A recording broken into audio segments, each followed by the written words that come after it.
It's Lara here again with Witchy Wednesday for the week of August 1st to the 7th, 2018. I'm recording this video early because I know I'm not going to get a chance to do it for you next week. And so I'm recording it about a week or so early. And we haven't quite hit that eclipse in Aquarius yet, the total lunar eclipse that I talked about in last video. And so I'm still not sure how things have played out. So I will definitely address that in the next video. And I'd love to know for you, though, how things have played out. And if you want to leave a comment below, that would be awesome. So this week's video is going to be a little shorter for a few reasons. I'm kind of in a rush, and I also, it's one of those weeks where there's some stuff happening, but it's not like last week where we had almost a 45-minute video because I really wanted to talk about that eclipse that was happening. But we are again in the middle of eclipses, right? So we're in between eclipses because we had a solar eclipse in Cancer. And by the time you're watching this, we've had a lunar eclipse in Aquarius, and then we're going to have another solar eclipse in Leo, right? I've talked in the last couple of videos about the fact that we are in a bit of an unusual state this summer. We're having 3 eclipses instead of the usual 2. And it's been extra intense, right? I know folks are feeling it because I'm hearing from you, and I am definitely feeling it myself. But really taking the opportunity to try to stay as grounded as possible, right? And really mindful. And it really does help to be aware of the astrology and the energies because it allows you to go, okay, yeah, I'm feeling it. I feel like blowing up right now, or I'm feeling really exhausted or frustrated or whatever it is, really emotional. And so we can be validated when we know the astrology. Like, yeah, that's kind of the way things are right now. So, this too shall pass. Deep breaths, self-care, all those things I'm always talking about, right? So I'm going to start by telling you that the moon is in Aries.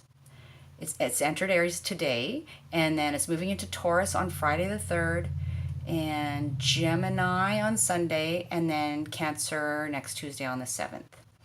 And there are a few things that I'm going to discuss, and the main one is that Uranus is going retrograde this week. So I'm going to spend a little bit of time discussing that, and then at the end of the video, I'm going to give you a quick,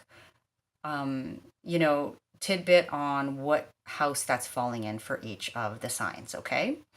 But what I want to say before that is that on the 4th, we're having the last quarter square moon in Taurus. And, I always say quarter moons are about times of sort of crisis, right? And I don't necessarily mean that word in the sense that we think of it.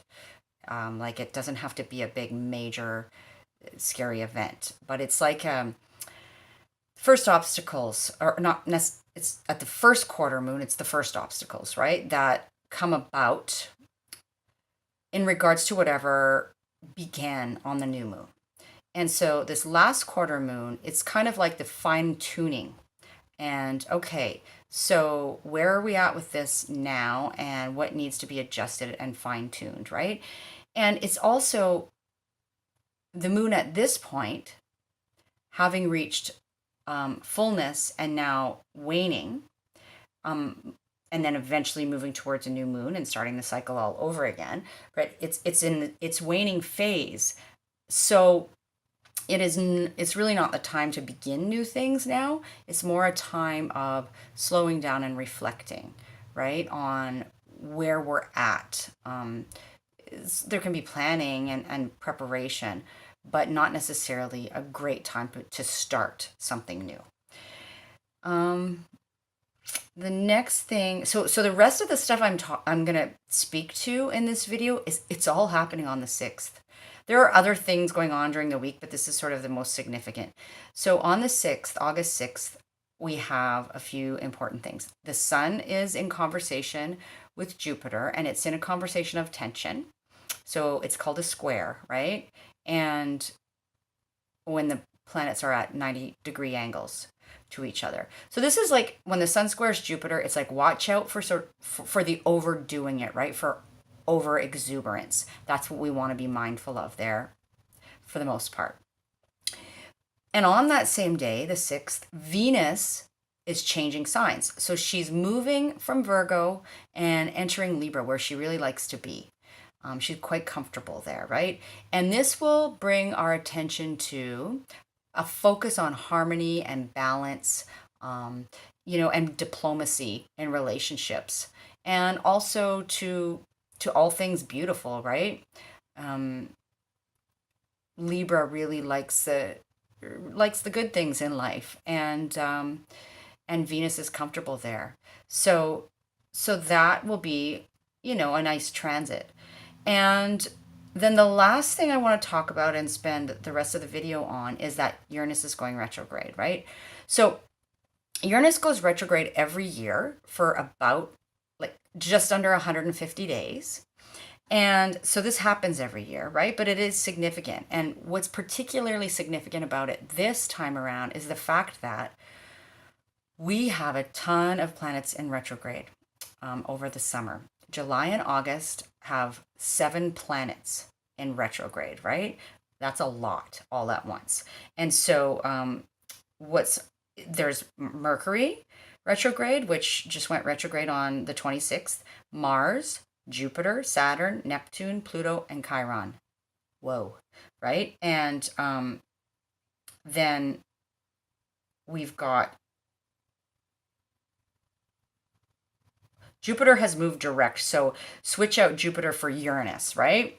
And 7 planets. 7 planets in retrograde. So this is pretty significant. And when planets are retrograde, it shifts the energy of that planet from an outward state to an inward state, right? And so it's about moving inward with that energy. And really, the processes are more internal. So it's really, really, the summer has been this time of just really taking a step back, more on an internal level. It may not seem like that externally because there's a lot of busyness going on too, right? But really about those internal processes. And with Uranus in particular, it's about our inner freedom or liberation, right? Or a breaking free kind of sense. And I just realized I haven't shown you the chart, so I'm going to do that because I did print it out for you. And I'll just quickly show you here where we've got, this is for the 6th of August. So we have got, sorry, I'm trying to look backwards here. So there's the South Node and Mars, which were, involved in that eclipse. And we've got also, there is Venus, who you can see just tipped into Libra, 0 degrees, right, from Virgo. And then we've got Mercury down here, retrograde in Leo. And we've got the Sun in Leo still, and right beside the North Node in Leo. And there's the Moon in Gemini right now, right? And there is Uranus in Taurus. And that's what I'm talking about, Uranus going retrograde. So, so as I was saying, Uranus retrograde specifically, Uranus is about liberation, breaking free. It's sort of the planet of shock and awe and surprises and all of that. But when we turn that energy inward, it's like the search for inner freedom. And so we may be reflecting over this time about how we can liberate ourselves. And specifically, I'm sorry if you can hear a noise in the background there. I think somebody just turned the water on in my house somewhere. Anyway, so it'll impact you specifically in whatever house Taurus falls for you in your natal chart, right? And of course, I say this all the time. If you get a reading with me, or if you've had a reading with another astrologer that's provided you with your chart, then take a look at your chart and you can see what house Taurus falls in for you. And you will know then how these energies are playing out, or what area of life they're impacting, right? Because each of the houses governs particular life areas. So if you want to get a reading with me while I'm on the subject, you just click the link below. There'll be a link in the description box to my the services page of my site, and you can check out what's on offer there. And I'm happy to answer any questions you have about that too. I am going to be sort of tweaking things as we proceed towards the fall, and some prices are going to be going up a bit too. So if you're interested in getting a reading, it'd be a good time to order it over the summer. Okay, so what I'm going to do now is I'm going to spend the rest of the time talking about Uranus retrograde through the signs. And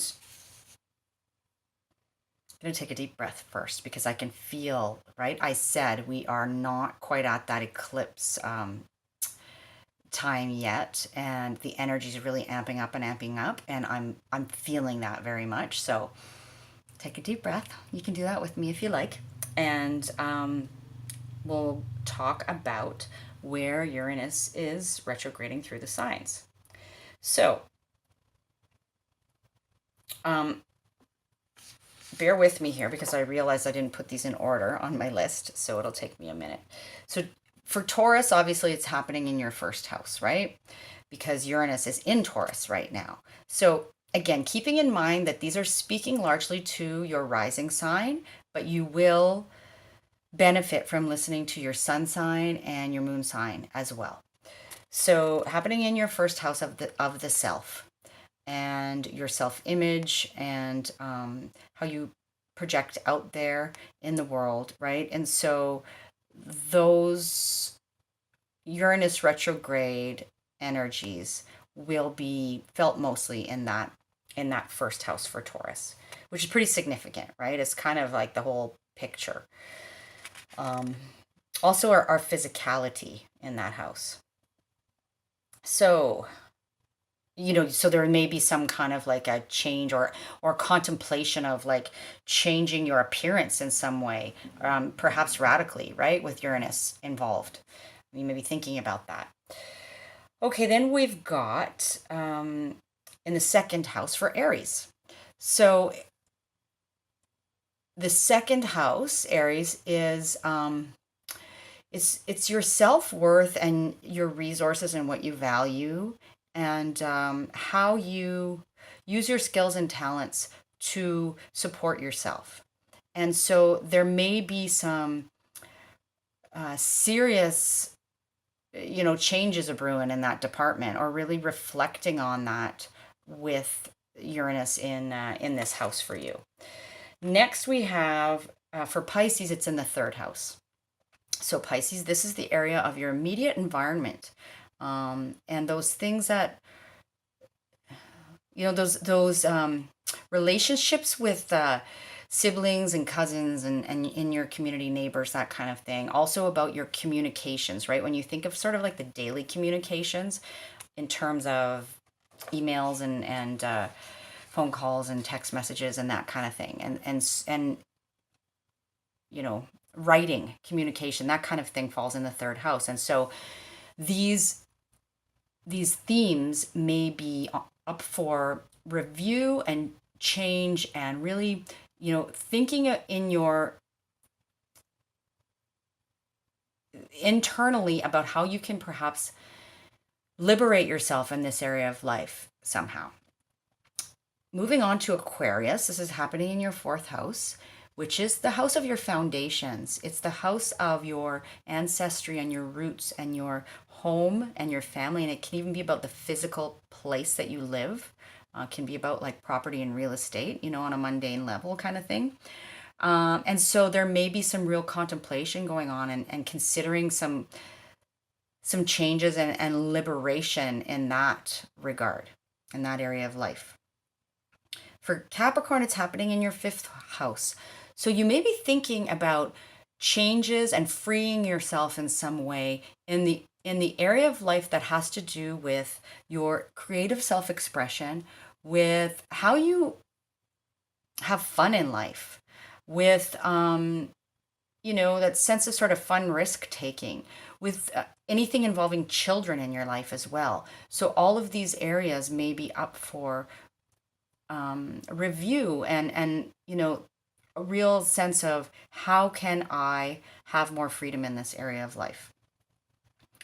Next, Sagittarius, it's happening in your sixth house, which is the house of how you are in service on the day to day, right? The daily grind, your daily work routine, whether that be in a job or at home, a job outside the home or in the home, it doesn't matter, but your daily work routine also covers the area of health and wellness and the routines surrounding that, right? And so you may be really thinking about how to free yourself somehow in this area of life, how to make changes there, how to liberate yourself in some way in that area of life. For Scorpio, and Scorpio rising, Scorpio moon, this is happening in the seventh area of your chart. And the seventh house is all about our one-to-one relationships, right? Our close relationships with marriage partners or life partners, or anybody we have a close bond, a close relationship with, and often a contractual bond. So it can be a business partner as well. And it can also be a rival in some way, right? Back in the day, in ancient times, they used to call this, one of the things this house governs is the house of open enemies. And I kind of tend to think of that as rivalries, right? Like people we know that we're kind of in competition with, or who perhaps don't necessarily, who we don't jive with so much, kind of thing. And so, but largely the house of one-on-one relationships. And so there may be this,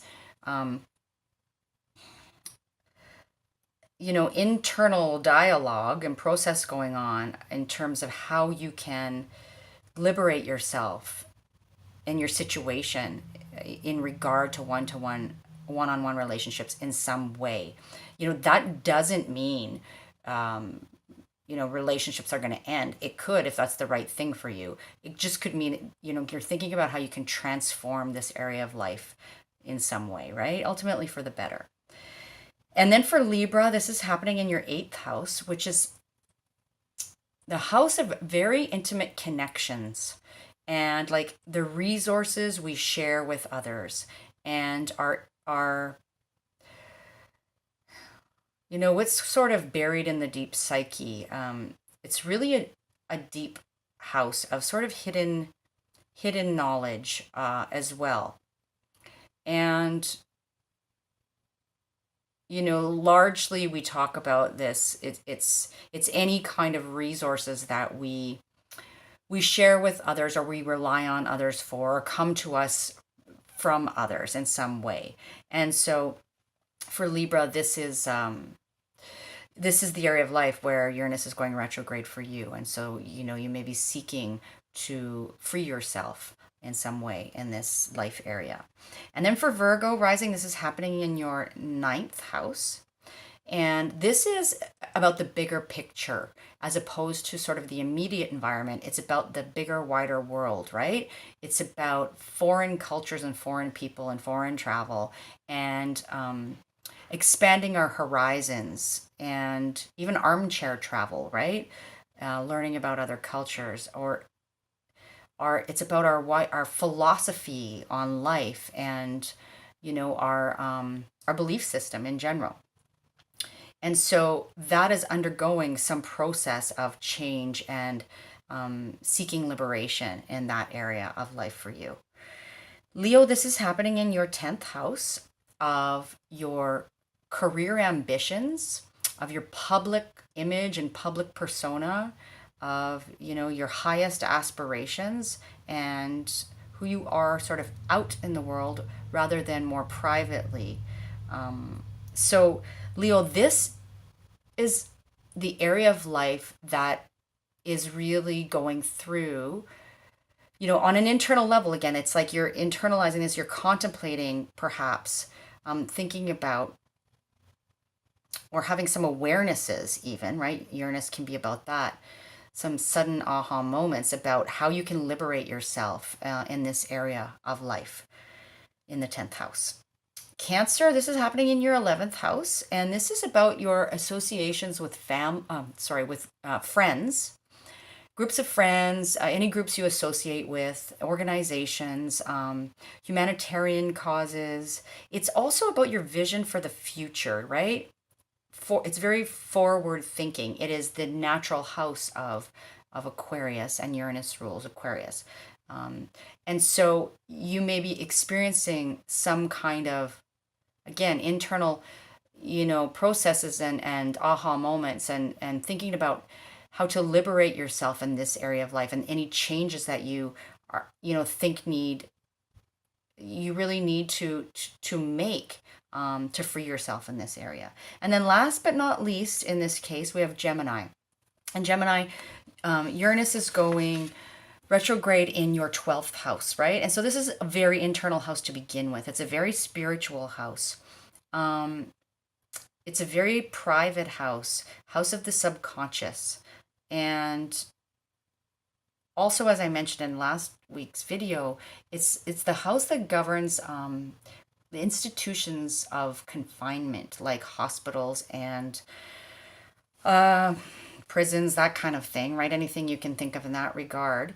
And the house where we may sabotage ourselves, or that's kind of one of the areas that it covers. And so for you, Gemini, this internal process is really kind of, there may be a lot of internal realizations and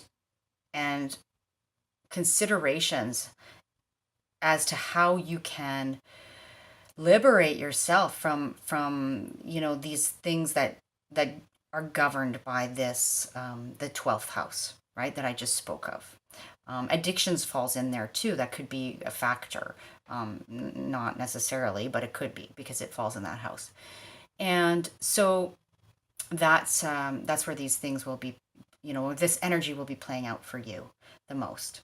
So that covers all of the 12 signs, and I hope that gives you a little information to kind of chew on, right? And keeping in mind that this is happening until, I think I have it written down here. Let me just look. Yeah. So this retrograde is taking place between August 7th and January 7th, 2019, right? And I didn't mention to you that Uranus is retrograding, and so it will move back into Aries for a time, where it had spent the previous kind of 7-year cycle, and it's moving over this close to 150 days. It's somewhere in the middle there. It's moving back into Aries to clean up any unfinished business that Uranus had when it was in Aries, right? And so there will be some final sort of moments there of clearing that up, of those Uranian energies. And again, it's internalized largely, of the seeking freedom on an internal level, and liberation, and some realizations, that kind of thing. And so it will move back into Aries for a short time before moving forward again and entering Taurus again. And then as of January 7th, 2019, it will start to move out of the area that it's been traversing back and forth over.